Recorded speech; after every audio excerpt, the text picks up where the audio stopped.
Good morning. This is Jared Johnson, Keller Williams Real Estate. I just wanted to talk briefly on the subject of renting to own a home. Um, a lot of people, there's a lot of companies in Philadelphia that do it. I do it occasionally. I pick up a property, um, and the owner would consider a lease purchase, which that's what we normally call it in our office, a lease purchase. Now, there's usually two types of applicants that's gonna qualify for a rent-to-own property. Um, One is a individual who has good credit but don't have any money to put down.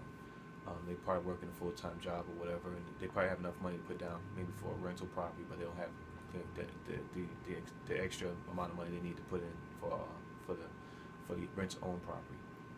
The second type of individual is a person who has bad credit, but um, they have a lot of money. Like just basically the exact opposite.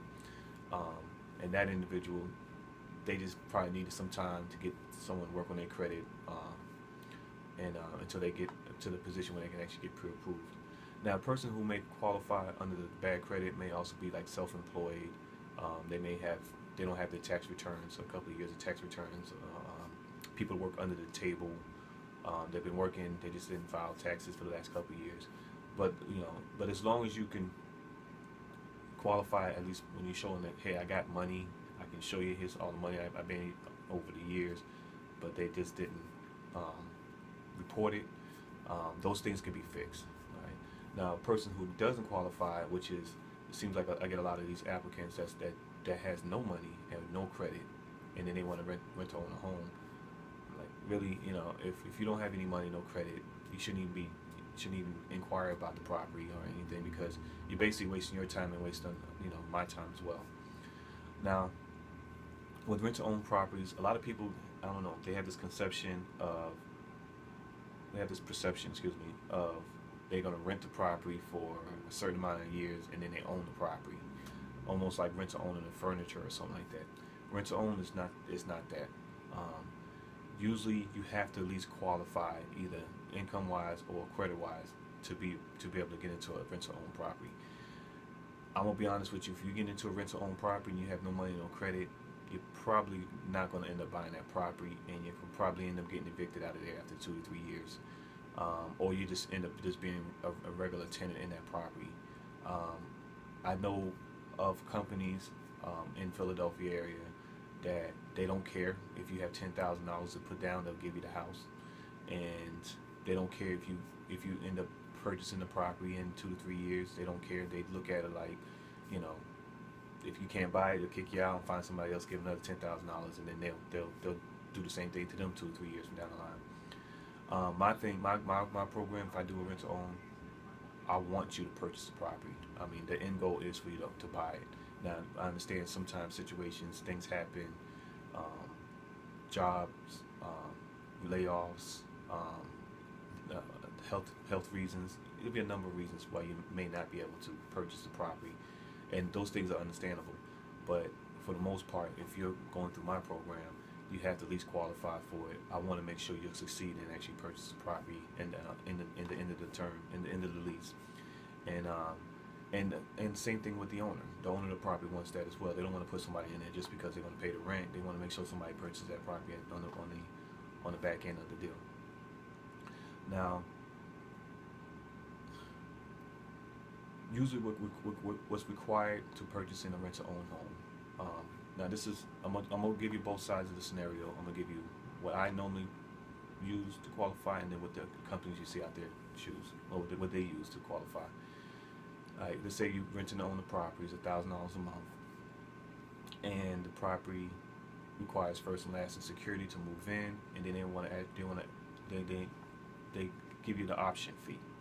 The option fee is anywhere from 2 to 5% of the asking price. Let's say the asking price is $100,000, so you're looking at two to $5,000 as an option fee, and then you still have to put down the first and last and security. So on the low end, you probably putting down the little amount is 5,000, and then on high end you're looking around 8. This is just to move in, this is just the person who with the most money gets the property. So the guy, he throws the property up. He tells them, hey, who's got the most money? Everybody comes in and say, I got this, I got this, I got that. The person with the most money, if they qualify and everything, they're going to get the property. I think that's kind of a shady way of doing business. I mean, that's how they do it. It's been working for them. I just think that you're renting a property. Why you put so much money down just to rent it? You know, my thing is, you know what? Let's rent it out for 2 to 3 years. We'll give them the option to purchase, and at the end of the term, if you don't, you don't purchase the property, you just end your lease, and then the owner will find somebody else, and maybe they'll put it back on the market and try to resell it, or they'll try to find another rent-to-own applicant and see if they can actually close the deal. It's a lot of money. I've seen people, they put up $15,000-$20,000 on the property just to rent it out for 2-3 years, and they lose that money. They end up losing the money, and then everything is all in the paperwork. If you don't buy that house within that time frame, you lose everything. So if they put 2 years or 3 years down, and you don't purchase that property at that time and that date that's specified on that paper, you lose everything. I just think that's unfair. I don't think that's a fair game. I don't think that's fair. So I don't normally do it that way. All I normally do is you ask for first and last security, and at the end of the lease, you purchase a property. If you're able to purchase it, good. You can, whatever money that you had agreed, any credits or anything that's transferred into the purchase, you'll get it. If not, you just lose the credits. I don't believe in you losing $2,000 or $3,000 in your own cash because you couldn't qualify for a loan, or you couldn't get your credit score up in time or whatever. And then credit, I just want to explain that real quick. A credit is basically, what I normally do is I usually do 25% of the rent. So say same example, $1,000 rent, 25% of the rent, which is $250, will go toward the credit or toward the purchase of the home. So if you do a 2-year lease, for every year you'll put $3,000 of $3,000 for the rent's going to go actually toward as a credit toward the purchase of the home. Now, one thing a lot of people make the mistake in believing is they think that that this is money that's $250 going to be set aside in a separate account for them, and they're going to basically have that money sitting there waiting for them when they're ready to purchase. It's not that. It's a credit. It's just kind of like it's just like it's in the end, the seller's going to basically provide seller's assist. So at the end of the lease, the seller's going to say, okay, you know what, we have $6,000, so I'm going to give you $6,000 towards seller's assist. That's going to help you purchase the property. You're not going to get a $6,000 check. You're not going to get $6,000 cash or anything like that. There's no bank account with money being set aside over there. That's what it is. It's seller's assist.